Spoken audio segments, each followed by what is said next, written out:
For us, self-worth is almost the precursor to being engaged in their learning.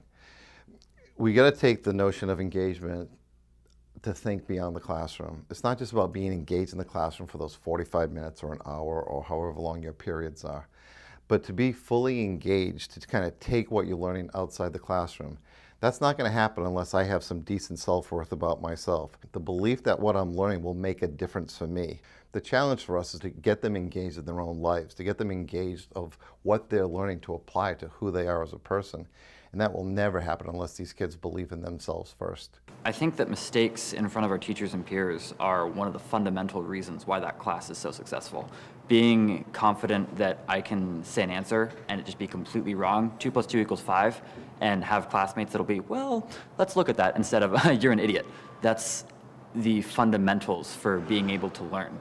Being able to throw yourself out there, and even if you're wrong, being able to go at it again because you're not discouraged. When mentioning our classroom, thinking about how we approach talking to them and how we address them. And so instead of maybe saying students or what we've heard often in the past, boys and girls, things like that, we would call them English scholars. It's almost like, in a way, you just kind of see them puff up that chest.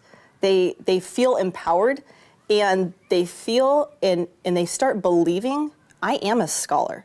And so it's almost as if they're raising the bar for themselves.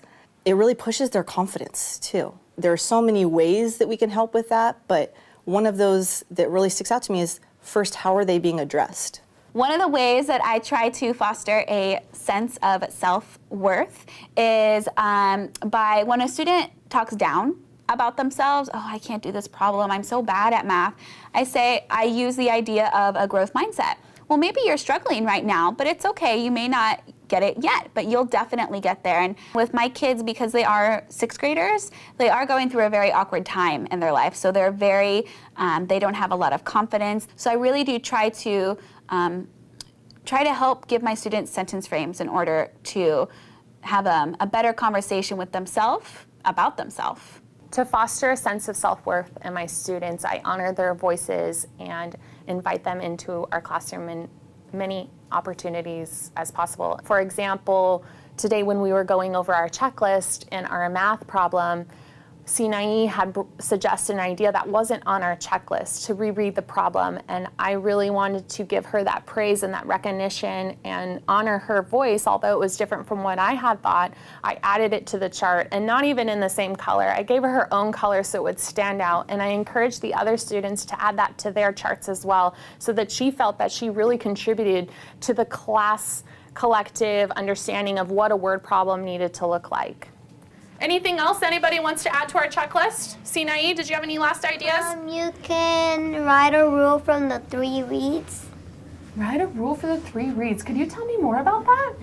The 3 reads are behind there. The first 3 read is understand the story, understand the math, make a plan to solve the problem. So maybe reread the problem? That could be something. Maybe we'll add that to our checklist. Does everybody agree that we should reread our problem? Yeah.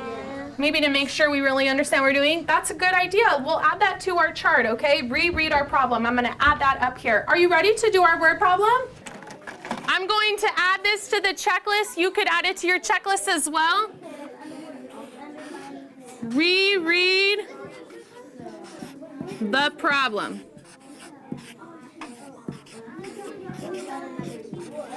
Sometimes on Fridays or Mondays, she puts cards. She puts everybody's name in there, even the teacher's name. And we have to pick one. She puts the names upside down, and we just need to pick one. And then we get our tracer and write a compliment to whoever we got. I feel good because sometimes I get my best friends and they talk about nice things about me.